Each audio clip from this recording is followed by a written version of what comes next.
Assalamualaikum warahmatullahi wabarakatuh. Alhamdulillahirabbil alamin wa bihi nasta'inu ala umuri dunya waddin. Wassalatu wassalamu ala asyrofil anbiya'i wal mursalin wa ala alihi wa sahbihi ajma'in. Pertama-tama sekali marilah kita mengucapkan puji kehadirat Allah Subhanahu wa taala yang senantiasa mencurahkan rahmat karunia dan inayah kita sehingga kita dapat berhadir bersama-sama dalam rangka mengikuti pengajian kita pada malam hari ini. Dan lupa juga salawat dan salam kita hadiahkan kepada junjungan kita Nabi besar Muhammad sallallahu alaihi wasallam. Semoga dalam mengikuti sunnah dan banyak yang salawat kepadanya termasuk dari kita golongan yang mendapatkan syafaatnya kemudian hari kita nanti. Bapak-bapak, ibu-ibu, jamaah pengajian rahimahullah, pada malam hari ini kajian kita adalah membahas masalah keluarga dalam Islam yang akan disampaikan oleh Bapak Profesor Dr. Kesempala Baik. Kepada Pak Ustaz kami persilakan. Assalamualaikum warahmatullahi wabarakatuh. Bismillahirrahmanirrahim. Alhamdulillahirabbil alamin wal 'aqibatu lil muttaqin wala udwana illa 'alal zalimin. Bapak Ibu jemaah yang berbahagia, pada malam hari ini kita lanjutkan ada topik yang bersambung, yaitu berkaitan dengan keluarga, berkaitan dengan perkawinan. Ini untuk mendorong supaya hasil tepat berkeluarga. Saya kadang-kadang berpikir selesai akad nikah ada ceramah Ustaz 20 menit pada waktu acara perkawinan. Yang di pikiran saya, apakah bekal 20 menit cukup untuk hidup 30 sampai 40 tahun? Pada akad yang kemudian diakad nikah dari kata-kata yang sama dengan akidah, ada ikatan yang diikat dengan Tuhan. Maka itu Islam melarang perkawinan dengan beda akidah, karena nanti akan jadi korban anak, dan perkawinan yang beda akidah tak akan mungkin tercapai sakinah, mawaddah dan rahmah. Pada pengajian pertama tentang keluarga, saya sudah menguraikan ciri-ciri dari pasangan yang ideal. Apa ciri calon istri yang ideal? Apa ciri calon suami yang ideal? Dari hubungan yang ideal dengan yang ideal, melahirkan anak yang ideal. Kalau sempat bapaknya ngomong, maknya ngomong, anak simpul ngomong. Itulah sebabnya Rasulullah menganjurkan supaya muhajirin yang berasal dari Mekah, orang-orang pilihan sahabat Nabi, disuruh menikah dengan perempuan Madinah yang cantik dan orang cerdas. Lahirlah masyarakat baru yang disebut masyarakat Madani dan Hadari di Madinah.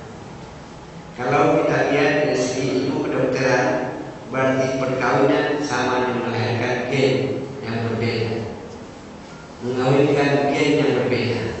Maka sangat tidak bagus perkawinan keluarga sangat dekat, kawin berpalimban berbeda. Itu tidak bagus.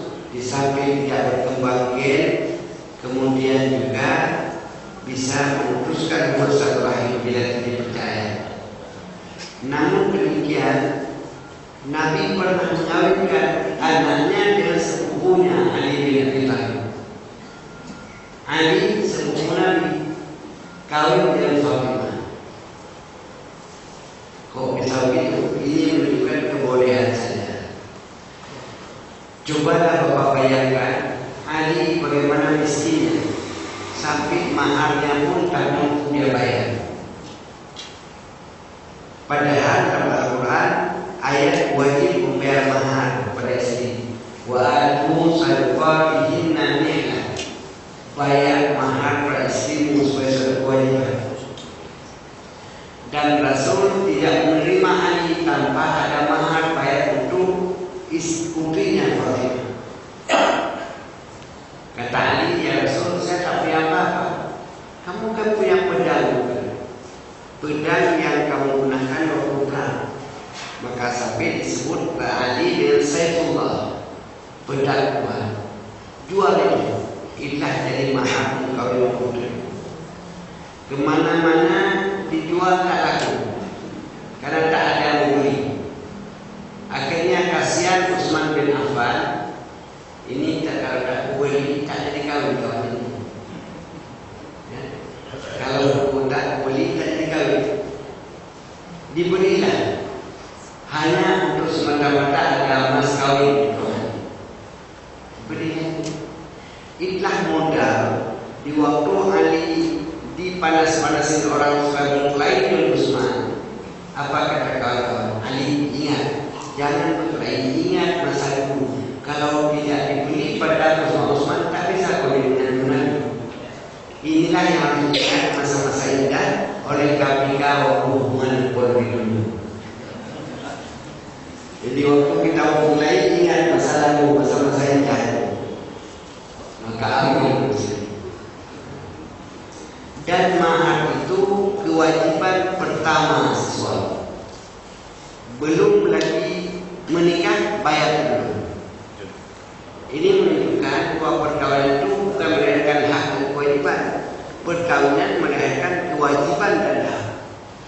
Siap laksanakan kewajiban, mendapat hak. Yang dapat hak belum kerja cuma pegawai negeri. Dia akan beri tak ada kerja tak berdalam dia.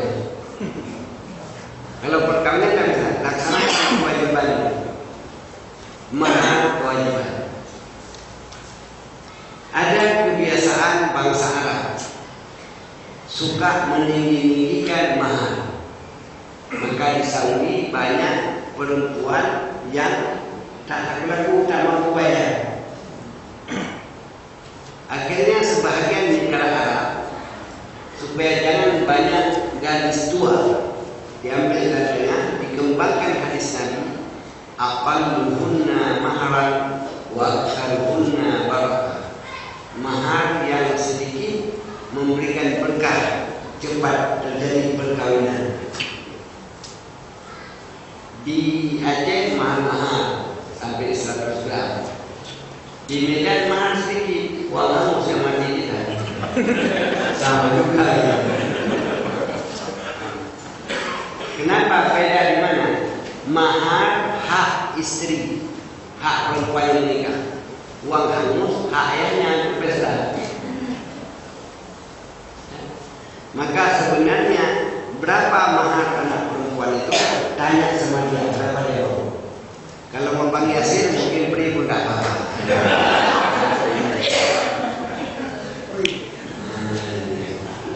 Gratis. Hal yang paling menarik, sering orang bertanya kepada saya, kenapa Rasul mau menikah dengan janda Khadijah? Beda hampir 15 tahun. Muhammad umur 25, dia hampir 40. Apakah kawin dengan janda itu sunnah? Kata orang. Apakah kawin dengan janda itu ideal? Kalau sempat saya bilang kawin dengan janda sunnah, mungkin naik pasaran janda ini. Jawaban yang benar kenapa Nabi mau? Karena perkawinan yang ideal bukan dilihat pada gadis atau janda, tapi dilihat pada ciri calon pasangan itu ideal. Karena sifat-sifat ideal ada pada si istri yang namanya Khadijah, maka mau. Karena sifat-sifat ideal ada pada Muhammad, maka pantas dia melupakan malunya Khadijah, dia pinang Muhammad pada pamannya Abu Thalib. Pertama, iman dia seagamanya. Kedua, imannya idealnya cantiknya Khadijah.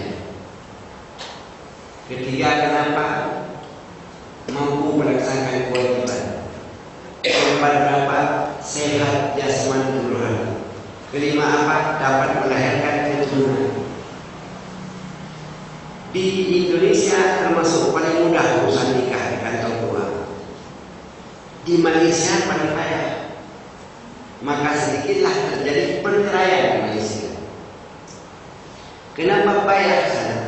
Karena saya sering bolak-balik kalau mengajar dulu, bolak-balik mengajar. Pertama, waktu mau menikah, pergi ke kantor urusan agama di sana, suruh periksa dua-dua jalur suami dari sini. Coba periksa kesehatan di kamar dia. Dua-dua periksa. Ini dia bukan. Dia bilang, ini hasil permulaan. Calon suami ini punya potensi untuk diabetes. Kamu siap dari mana? Ini ada etik. Kalau kayak ada HIV, siap tak? Ini keturunannya ada satu yang gila, ada harapan turun dua. Sampai calon pasangannya dia udah tahu apa. Ya, kan? Yang kedua, belum mau tuan kali menikahkan sebelum lulus ujian. Ujiannya baru apa kewajiban suami nanti, apa kewajiban istri, apa kewajiban ayah kalau dia anak, bagaimana doa mandi, bagaimana doa hubungan suami istri. Sudah lulus baru mau dia menikah. Ini kan hampir tidak ada latihan itu, hampir tidak ada. Maka kalau di persetujuan itu susah pula tahu pula kawan di sana sudah ada toleransi. Kewajiban yang pertama yang harus diambil suami adalah mahar. Mahar adalah lambang tanggung jawab. Belum apa-apa, hanya lambang. Lambang tanggung jawab dari seorang suami kepada istri. Bolehkah mahar dibayar cicilan? Mas kawin tidak lunas, tidak tunai, cicilan. Dalam hukum Islam, bila istri itu setuju boleh. Tapi di waktu suami memegang istrinya, baru lunas. Kalau lunas, boleh tidak dipegang.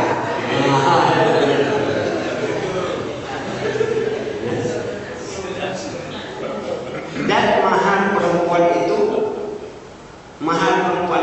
hak milik dia. Kalau dia meninggal jadi warisan. Karena dia hanya maharnya mahal. Itu warisan ayahnya kalau dia meninggal. Ini tanggung jawab pertama bisa mahar.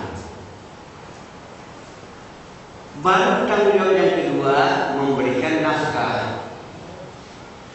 Di dalam Al-Quran dan dalam hadis tidak ditetapkan berapa nafkah suami kepada istri. Tetapi Al-Quran mengatakan yunfiq du sa'atin min sa'ati. Hendaklah orang kaya memberikan nafkah kepada istri seimbang dengan kekayaannya.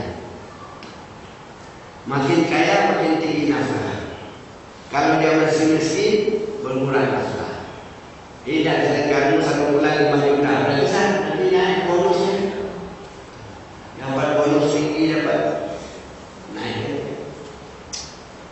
Maka itu undang-undang pun tidak bisa menentukan berapa suami harus bayar. Karena lain tingkat suami, lain kemampuannya. Kemampuan suami pada golongan 3 nanti nggak 3 dia nggak lagi. Yang mana yang masuk ke nafkah? Nafkah lahir, nafkah batin. Tapi tidak identik perkawinan itu nafkah batin dan biologis.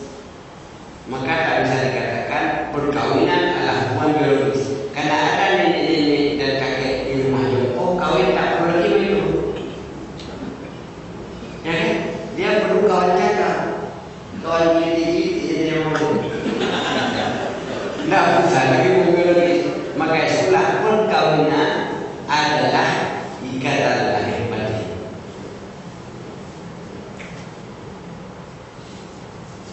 Apa yang namanya nafkah itu? Makanan, pakaian, tempat tinggal, masuk dalam makanan, obat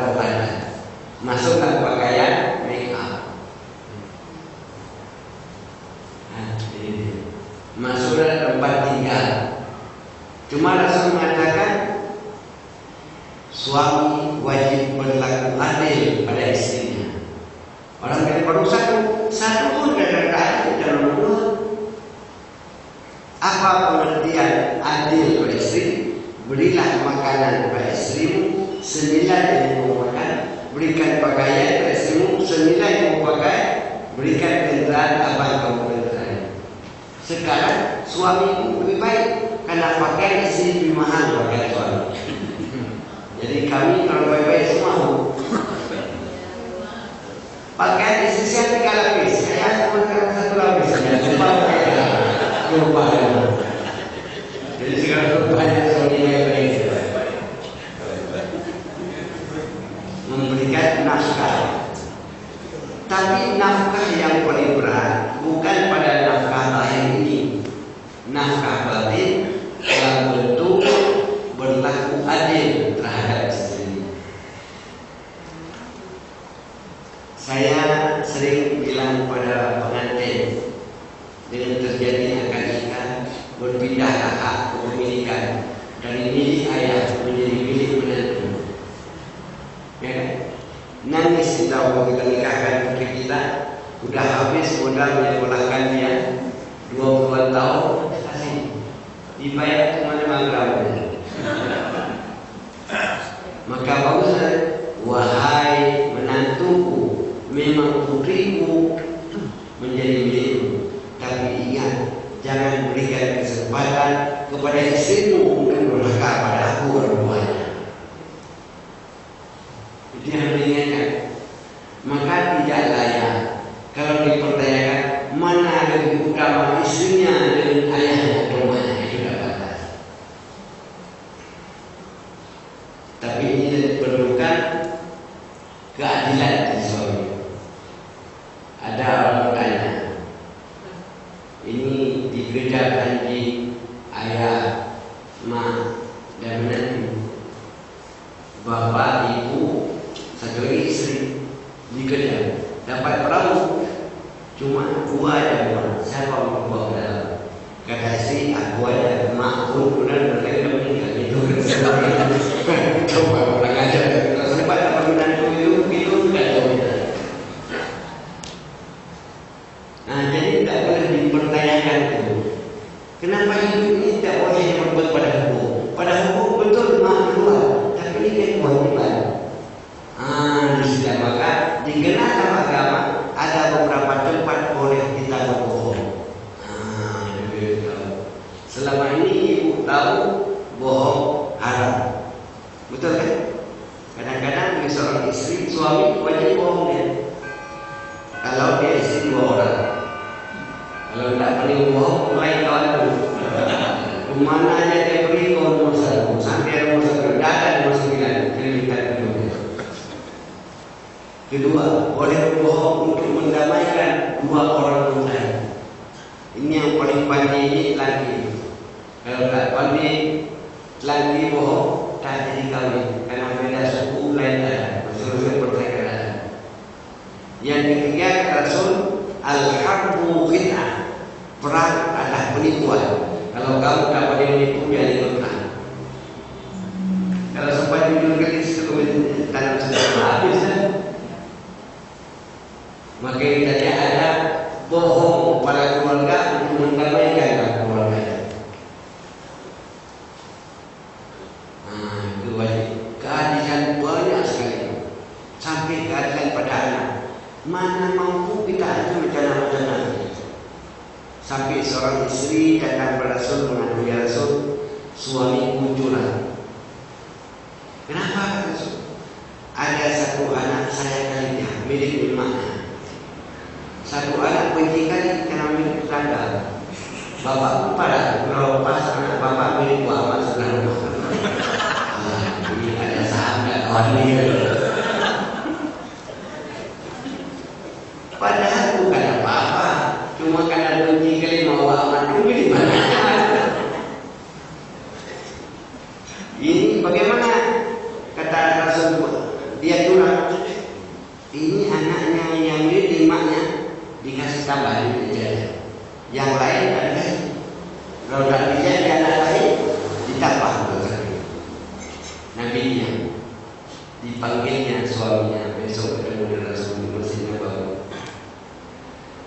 Rasul satu hari, Pak, bapak berapa punya anak? 5. Apakah bapak ingin nanti waktu bapak tua semua anak-anak bapak berbuat baik kepada bapak? Ya pasti Rasul.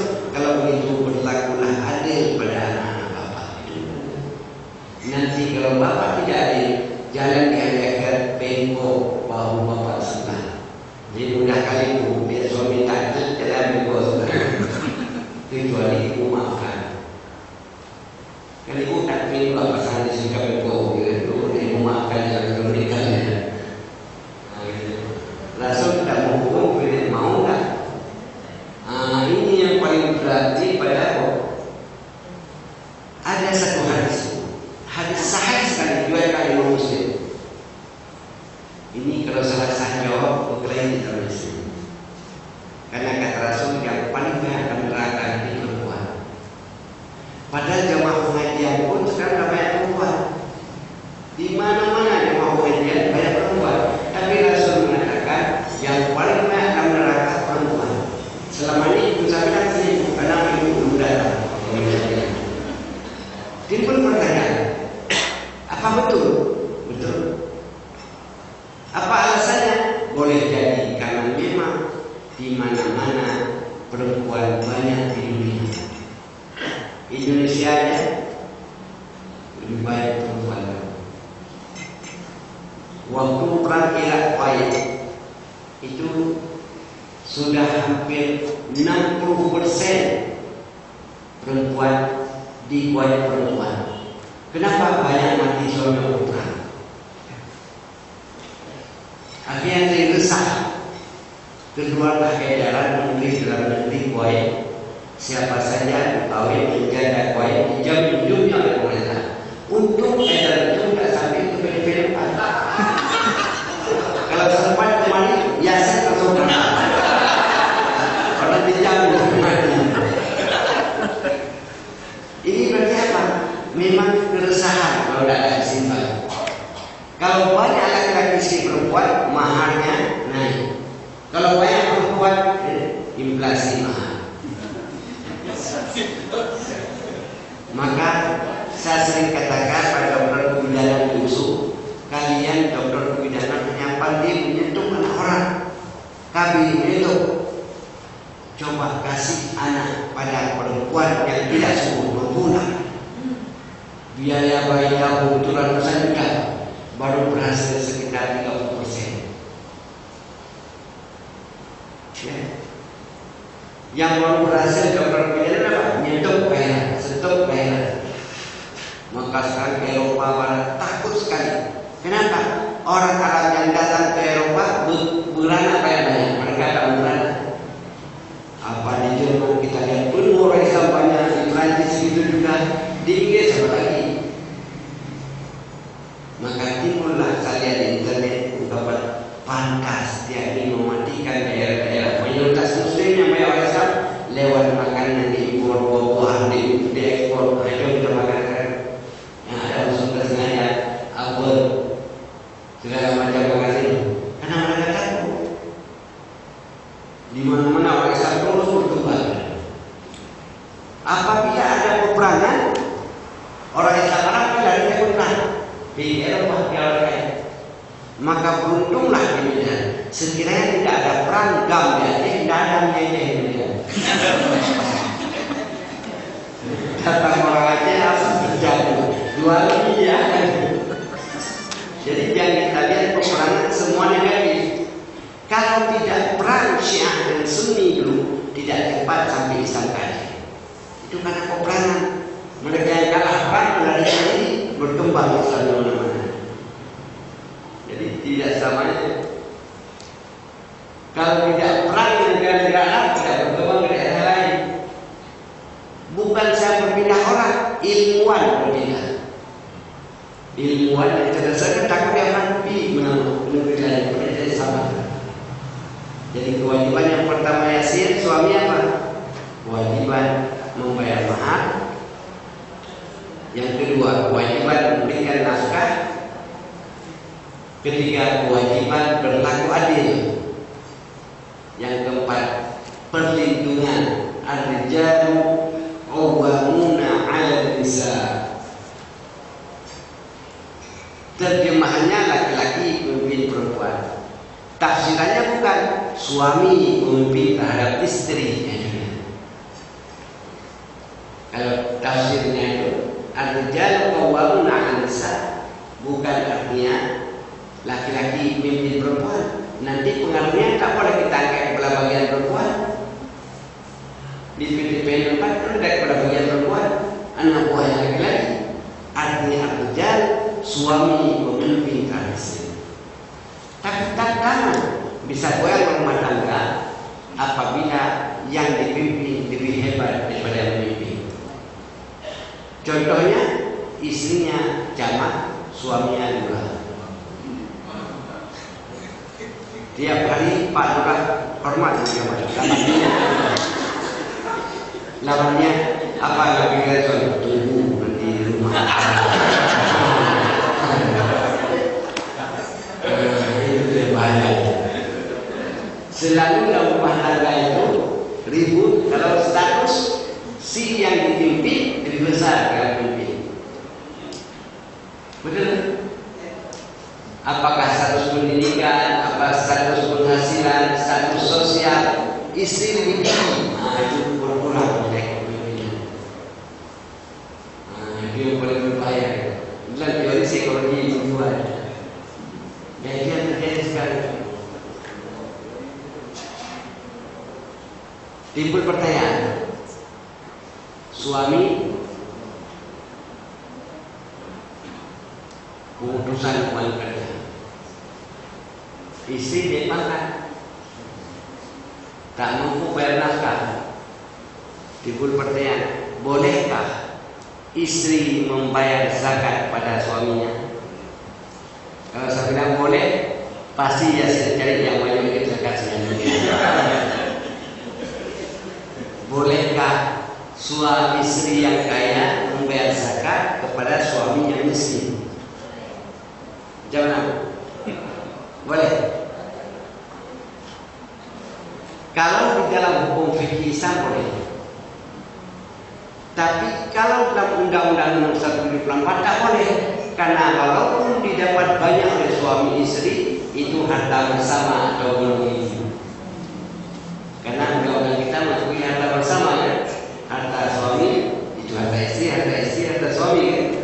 Tapi dalam fikih Islam, karena tidak mengakui ekonomi ini, maka boleh istri yang kaya membiasakan untuk suami yang miskin. Maka banyak yang muda-muda kawin sama janda kaya malah berjaga. Kalau kau jauh pada yang kaya. Ibu sudah tahu kewajiban suami. Apa hak yang dia dapat? Apa hak yang dia dapat dari istrinya? Apa haknya? Servis memuaskan. Itu bahasanya bahasa kuno kali budayanya. Kenapa itu kita servis? Semakin bagus bayaran, semakin tinggi servis.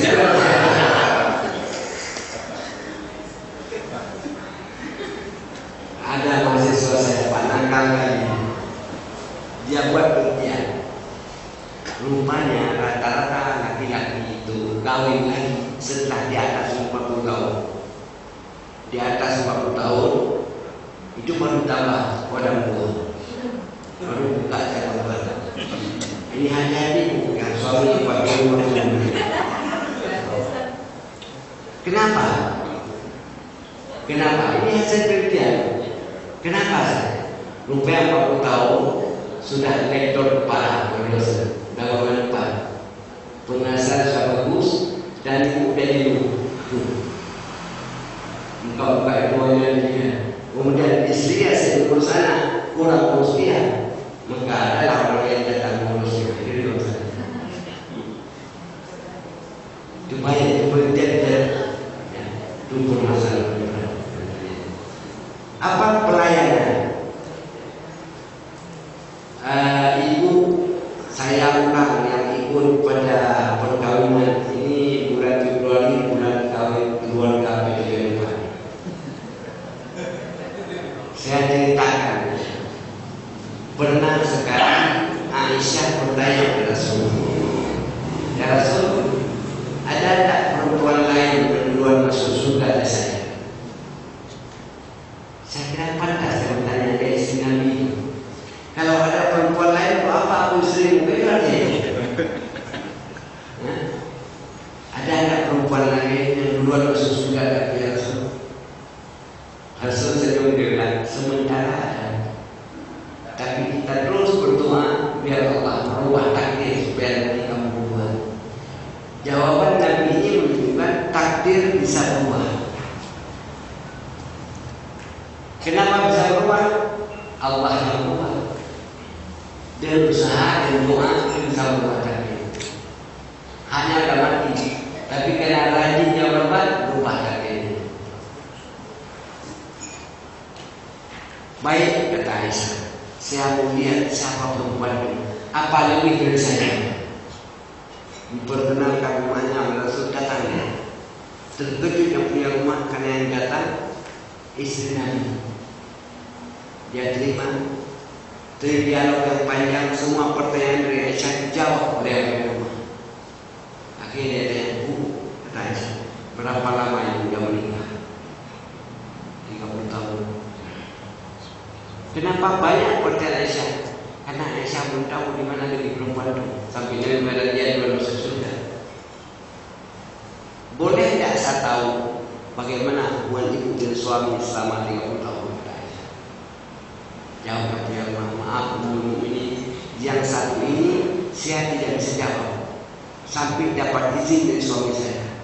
Karena suami Rasulullah mengatakan hubungan suami istri tidak boleh diceritakan pada siapapun walaupun sudah cerai. Maka kasus perceraian di pengadilan agama harus dalam ruangan tertutup. Kalau di pengadilan negeri boleh diwakilkan pada pengacara perceraian, pengadilan agama damai. Namun demikian, kata firman, besok ibu balik lagi. Nanti malam saya coba minta izin pada suami saya. Apakah suami saya mengizinkan mengasih tahu pada orang ini? Balik Aisyah setengah kecewa karena belum dapat jawaban. Besok balik lagi diterima dengan baik. Hubungan 30 tahun diceritakan oleh yang punya rumah itu kepada Aisyah dalam masa 30 menit. Akhir pembicaraan mereka kedengaran suara azan di Masjid Nabawi, hayya 'alas shalah, hayya 'alal falah. Ibu yang punya rumah Ummul Mukminin, suamimu Rasulullah tidak pernah mewajibkan perempuan salat ke masjid. Kalau ibu berhalangan izinkan saya salat sebentar.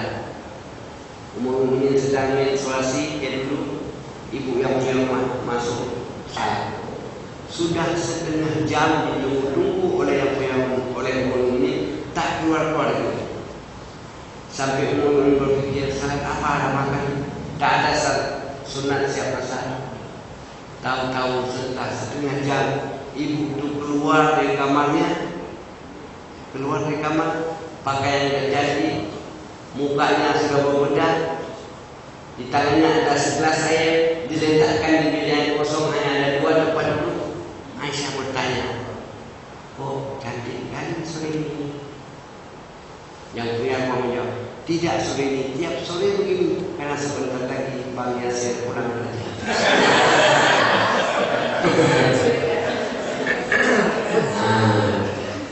Berarti pelayanan. Aisyah, saya tidak tahu apa itu, nunggu juga bapak pulang kerja. Aisyah, berarti dia sudah siap menunggu. Jadi pelayan, kewajiban istri bukan memasak, bukan kewajiban istri memasak. Cuma karena ibu saya ibu bapak memasak. Kewajiban istri adalah mendampingi suami pada waktu makan. Apa kepinginnya? Coba ibu lihat kita tak ada dikata istri wajib masak, tidak ada. Yang ada melayani. Cuma karena tak terlani kalau bukan istri yang masak. Maka terpaksa dengan masak. Coba kita lihat. Oh, kata Aisyah, pantas Rasul mengatakan dia duluan. Waktu pulang ke jumpa, kata jumpa. Betul, luar biasa. Luar biasa menunggu suami yang pulang. Ini dari imbalan kita lihat. Dari hubungan yang baik, harmonis inilah melahirkan generasi yang lebih baik. Maka oleh karena itulah, dalam hukum Islam tidak pernah ditetapkan apa hukum menikah. Tapi para ulama mengatakan lain orang lain hukumnya. Ada orang sudah tingkat wajib menikah dengan dia. Ada orang baru sampai tingkat sunat. Tapi justru ada orang haram menikah dengan dia. Haram menikah. Kenapa? Tak mampu melaksanakan kewajiban, tak mampu memberikan nafkah, dia ada penyakit di badannya, kalau menikah menular pada istrinya. Laki-laki yang sudah punya AIDS itu haram menikah, nanti turun penyakit istrinya. Begitu juga perempuan. Dan kita pun seorang ayah haram menikahkan perempuan dengan laki-laki yang tidak cocok dengan mungkin keimanannya, akhlaknya. Karena kata Rasul, tidak sebatasnya orang tua memberikan kesempatan pada laki-laki tak baik untuk menitipkan bibit dalam rahim anaknya yang baik. Anak kita baik perempuan, datang laki-laki tak beres, menitipkan bibit. Dan tidak sepantasnya laki-laki yang baik menitipkan bibit dalam rahim perempuan yang tak baik. Istilah hak, ada hak suami, hak orang tua ayah memilih. Karena dia punya saham di situ. Kalau disebutkan binti, maka dalam Islam ada beda arti binti dengan waladun dengan ibnu. Ada hadis, idza mata ibnu adam in qata'amalu illa min talatin. Apabila mati Adam putus amal tiga, salah satu waladun saleh. Tidak disebut ibnun saleh. Apa bedanya? Kalau ibnun anak biologis, anak lahir di bibit kita. Kalau walad boleh jadi anak orang lain, tapi kita yang pelihara. Maka dia kecewa di bapak tak punya anak kandung, karena dia banyak walad. Seorang guru mati berapa banyak anak muridnya, itu anak waladun semua. Bagi orang yang tidak mengerti bahasa Arab, aduh kasihan kali Ustaz tidak punya anak. Anak mana kan? Anak biologis, bahasa Arab ibnun atau bin. Kalau anak dia walad, anak kita pelihara, anak angkat kita kecil dan kita menjadi orang baik, itu walad, bermanfaat untuk anak yang kita. Kebedaannya itu. Bagi orang tak ngerti, kasihan. Dia tak ada anak yang mendoakan. Saya bilang, tak ada. Banyak punya anak. Anaknya itu anak biologisnya justru kafir, murtad. Anak piaraannya lebih taat. Yang doanya doa anak piaraannya dia bicara. Benar bahasa. Bagi orang tak ngerti, ya tiga anak seluruhnya. Jadi kita lihat. Pantas kalau dikatakan Rasul banyak istri, banyak perempuan ke neraka. Kenapa? Karena waktu status sosialnya tinggi, dia tak patuh lagi pada suami. Itu maka dikatakan banyak kali dalam neraka perempuan. Sampai memang populasinya tinggi, kalau di mana-mana perempuan banyak, kemudian banyak juga perempuan yang status sosial tinggi sehingga tidak menghormati lagi suaminya.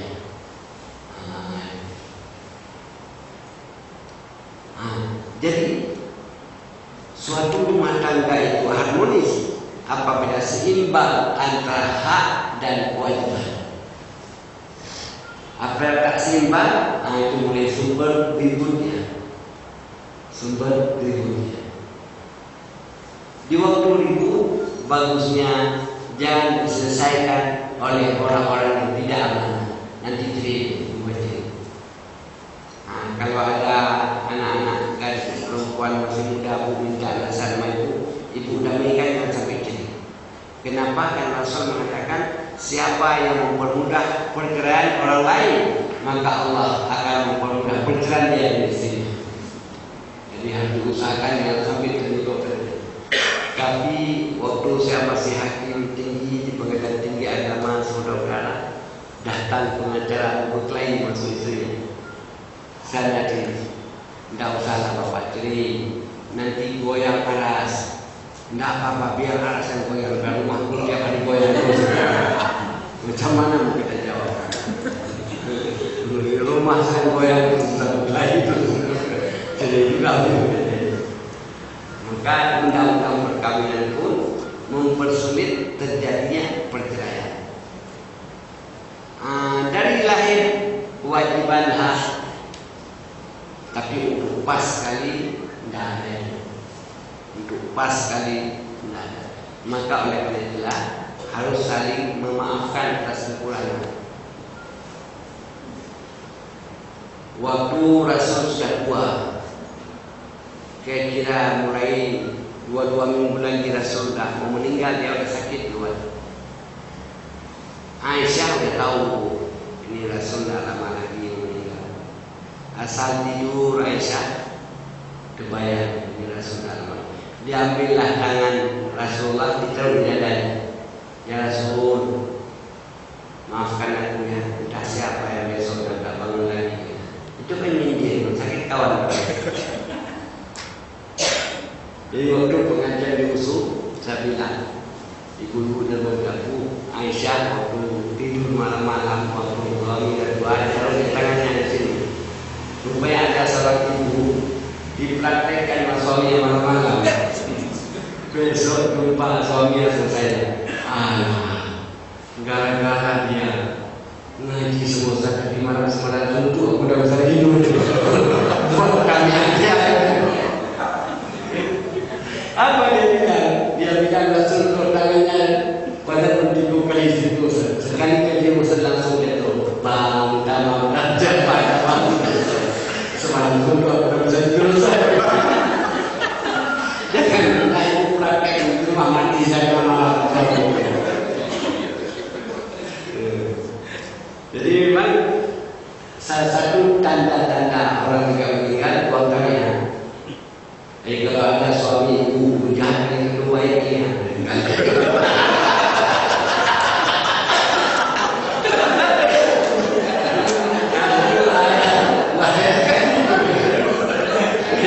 kalau baik itu pelan-pelan, jangan mendadak.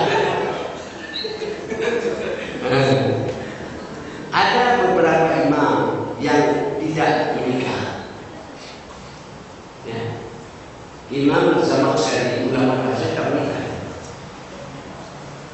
Banyak ulama. Imam Hasan Basri tidak nikah. Rabi'atul Adawiyah juga tidak mau menikah. Kenapa? Saya tidak mau membagi cinta yang beri daripada orang lain. Tapi gara-gara dia tak menikah, waktu menikah lebih 60 jilid buku dia garang. Ini yang saya tak menikah sebiji pun tak ada.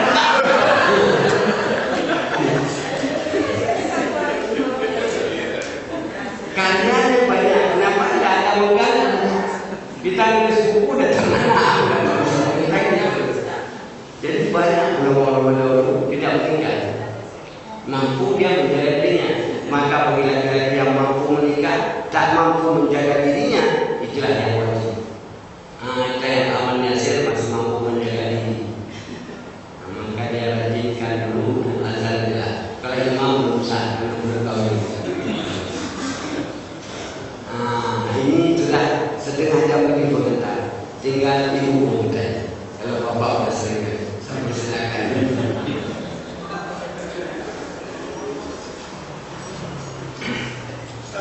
Ya.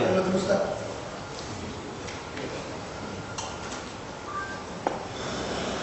Assalamualaikum warahmatullahi wabarakatuh. Tanya Ustaz, mahar tadi kan kewajiban suami. Artinya itu menjadi hak istri. Kalau si istri meninggal, berarti kembali kepada keluarganya atau anaknya. Warisan. Kan lupa, tak tahu waktu hidup. Ini tadi mana ini mahar yang disimpan? Enggak mau tanya-tanya. Waktu dia meninggal, udah nggak tahu lagi kembalikan. Minta dicuri suaminya jual. Satu lagi Ustaz, nafkah kan kewajiban suami. Kebetulan suaminya ekonominya lemah. Terus boleh nggak suami makan gaji dengan istrinya untuk menafkahi si istri? Katakanlah si istri punya perusahaan, dia makan gaji sama istrinya, kan digaji istrinya seperti pegawai biasa. Ini untuk menafkahi si istri. Ini mungkin yang hilang mahar itu dicuri sama suaminya, pegawai yang lain. Jadi kalau orang yang udah hilang, ya tentu tidak bisa dipolisi. Ya udah, itu kan. Yang kedua boleh istri suami bekerja pada perusahaan istri untuk membayar nafkah. Maksudnya jadi supir istri ya, tersebut setelah pensiun bisa Pensiun lah bisa. Tapi bapak istri ada dalam buku. Cuma itu nanti itu jatuh martabat tidak memberikan sakinah mawaddah warahmah. Sama dengan jamaah dengan murah tadi. Suaminya murah, istrinya jamaah. Dia paling hormat dengan jamaah. Langsung kita hukum di rumah. Di sini hukum boleh. Pak Ustaz, saya mau nanya gitu. Itu pernikahan beda kultur. Artinya misalkan kita orang Indonesia dan orang Eropa atau orang dari Cina semua itu di satu sisi kan menambah silaturahim gitu kan, karena ada pernikahan artinya dua keluarga kan bisa. Tapi juga banyak kasus kalau untuk pernikahan yang kulturnya terlalu jauh itu berbahaya karena nanti beda kultur menyatukannya susah. Belum lagi cerita misalkan bagaimana misalkan etika pergaulan antara menantu dengan mertua yang mungkin satu suku mungkin lebih mudah, tapi kalau mungkin beda suku, beda kultur, beda negara, beda adat sejarah itu dari perspektif Islam gimana ini? Maka oleh karena itulah yang jadi pedoman dalam Islam bukan pada kultur tapi pada hukum agama. Kalau kita kembali pada dasar kita, kalau nanti berselisih hukum mana yang berlaku? Kalau tidak kembali pada hukum yang sama itu, karena memang pekerjaan yang paling berat dalam hidup manusia merubah kebiasaan, yang merubah kebiasaan. Saya setuju bahwa maka oleh karena itulah ada anjuran dari Rasul mengenal betul-betul cara pasangan kita. Contoh, Abdurrahman bin Auf, sahabat Nabi mau menikah. Dia datang kepada Rasulullah minta supaya dia dinasihati waktu nikah. Maka lahirlah deklarasi memberikan nasihat perkawinan. Waktu Abdurrahman bin Auf mengatakan, ya Rasul, nasihatin saya waktu nikah. Apa pegangan? Kamu sudah kenal dengan istri? Sudah, apa yang kamu kenal? Sudah boleh wajah? Bukan, udah lihat macam mana tata kehidupannya. Yang bapak bilang tadi, lihat macam mana kehidupan rumah tangganya, bagaimana adat istiadatnya. Ini apa tidurnya mau enggak? Nggak sempat dapat sih ngolok ya orang-orang. Cowoknya dia habis berita. Maka orang dulu sebelum dia menang, dia kirim orang tua lain ke rumahnya untuk melihat macam mana situasi rumah tangga. Saya setuju. Jadi kan kewajiban suami sah memberi mahar. Nah kemudian nafkah, adil dan memberikan perlindungan. Ini tuh adil sah ya. Ini tuh adil ini berlaku untuk istri lebih dari satu atau satu? Satu aja pun wajib. Adil sah. Apalagi banyak. Rencana Ustaz. Tapi ada mahasiswa saya, sudah doktor Iman Johari, dekan Fakultas Hukum di Universitas Muda Langsa. Waktu ujian master, dia meneliti dampak daripada perkawinan poligami. Dia meneliti Medan, Binjai, dan Langkat. Dia katakan yang paling banyak tukang becak. Di mana tempat makan becak ada cabang satu. Padahal yang disuruh Nabi yang banyak harta, yang tampan, yang jadi yang bengkok-bengkok itu yang becak. Justru yang butuh tak ada mau. Bakhil jawab sudah. Ya, tidak, karena ada fa'in khiftum alla ta'dilu fawahidah. Kalau kamu takut cukup satu aja. Maka yang satu isi penakut semuanya.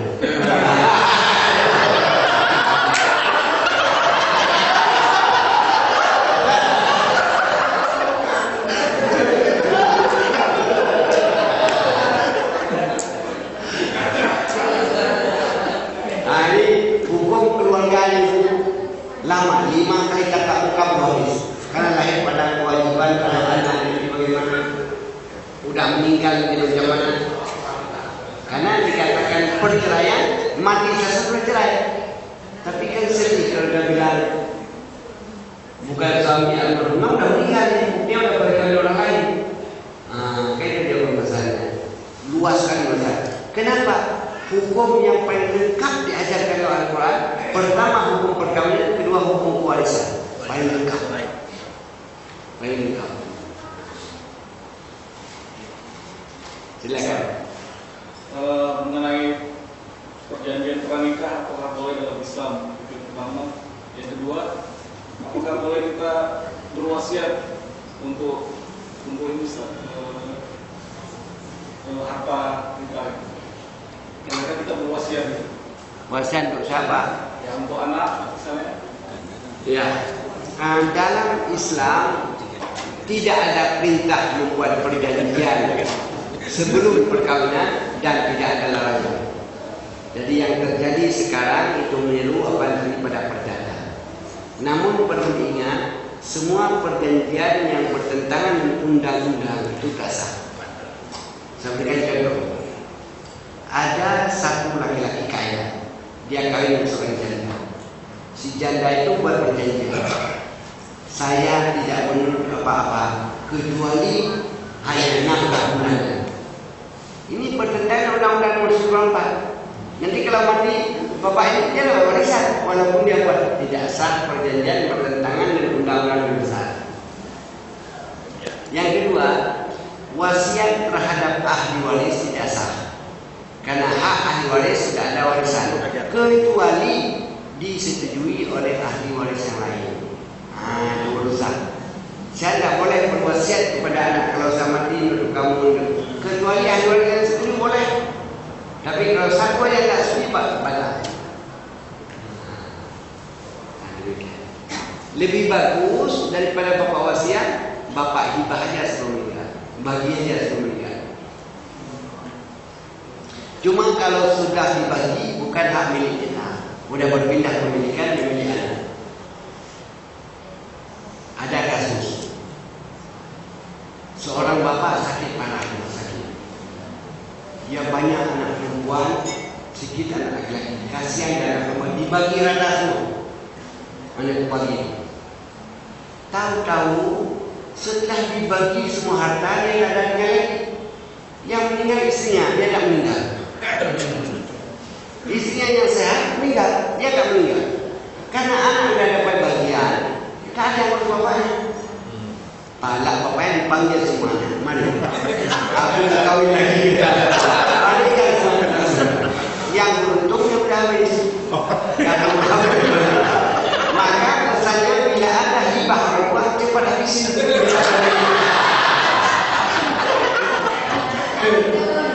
Kenapa? Hibah kepada anak oleh diambil alih oleh orang tua. Kalau nak dia sudah banyak lagi.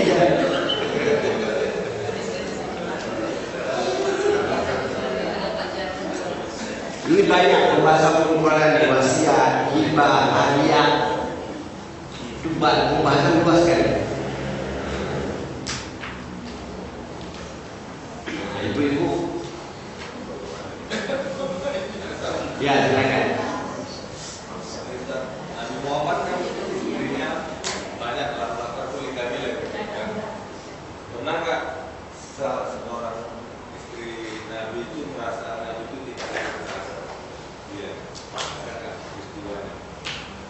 Ya, maka oleh karena itulah dalam Al-Quran dikatakan keadilan pada hati tidak ada yang mampu walaupun Nabi sekalipun.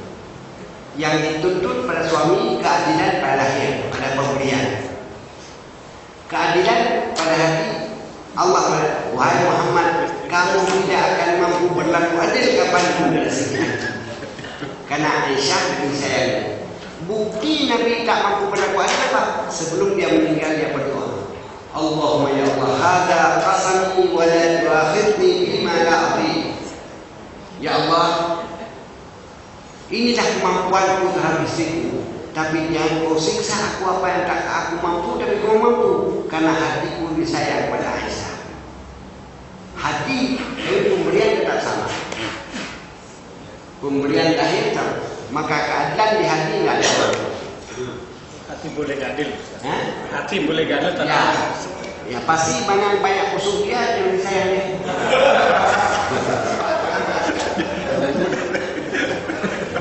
Ini kena pulang di PD, yang tua menyampaikan.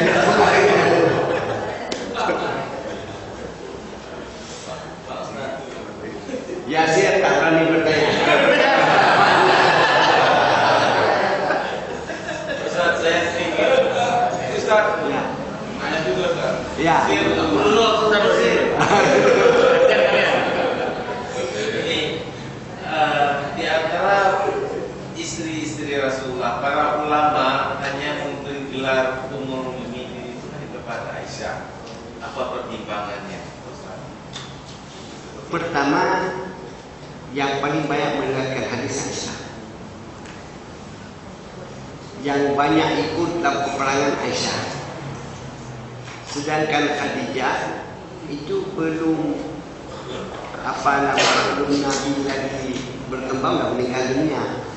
Tapi semua mereka umumnya, tapi sedikit mengeluarkan fatwa-fatwa bila ada kaum muslim bertanya. Umumnya mereka bertanya pada Aisyah. Dan Aisyah tinggal di rumah yang berdampingan di masjid, dan Nabi tak pernah absen di masjid. Itu masalah. Pada istri lain dia pulang juga, tapi kalau waktu saat balik ke masjid di sebelah masjid Aisyah, maka paling banyak.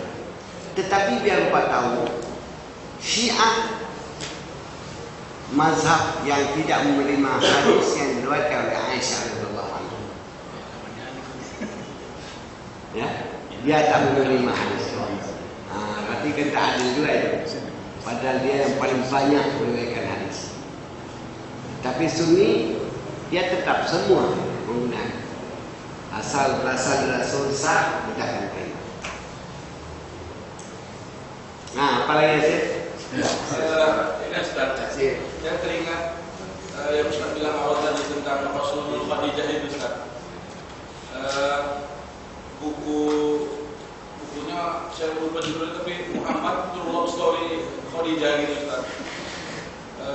Sebenarnya Rasul itu waktu pertama kali melamar kerja di tempat Khadijah itu, Rasulullah langsung jatuh cinta kepada Khadijah. Cuman, tapi secara implisit Ustaz ya, tidak diterangkan di situ. Cuman waktu itu Rasul kan dia minder gitu, artinya barangkali waktu itu belum imannya, belum Islam itu belum ada seperti itu. Ya ada kemungkinan juga nanti kalau Yasir ketemu sama janda kaya bisa terjadi seperti itu, dan jatuh cinta juga itu. Jangan minder, perasaan yang dicatat, karena ada nilai tambah yang tak dimiliki oleh anak-anak perempuan lain pada masa itu. Artinya kan gini Ustaz, banyak kali ulama yang menceritakan itu, saya tidak tahu nih apakah yang mana yang betul sebenarnya, apakah yang di buku itu atau memang yang diceritakan oleh. Ini namanya cerita, namanya sejarah, itu kan cerita. Sejarah itu bukan dari buku. Boleh kita percaya, boleh tidak. Tapi kalau hadis itu dari buku. Tapi kalau menurut saya, Muhammad di samping Rasul kan dia manusia biasa. Ya pantas sebagai pendidikan biasa. Apalagi sekarang ada anak gadis Syria, masih gadis. Ada janda di Medan kaya. Mana terkait Yasir? Maka di Syria apa janda?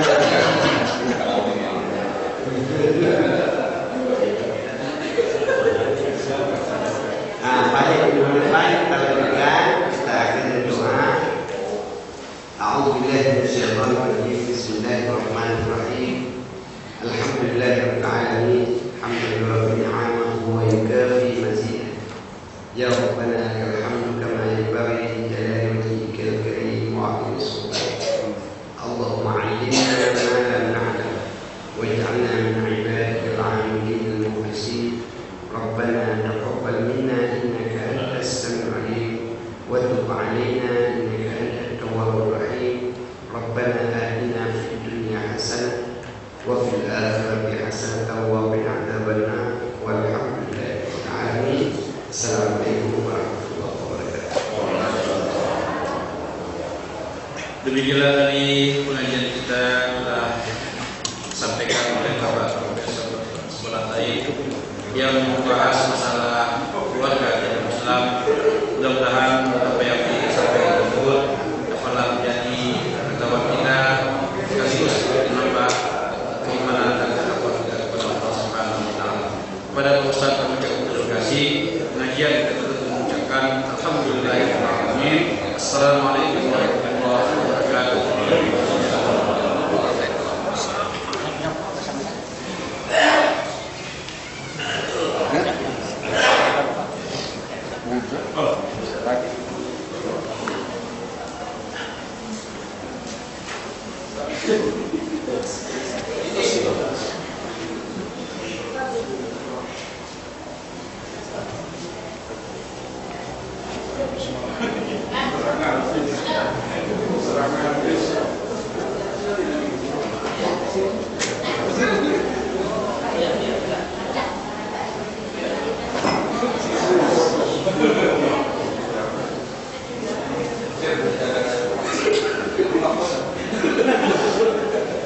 Dari bawah.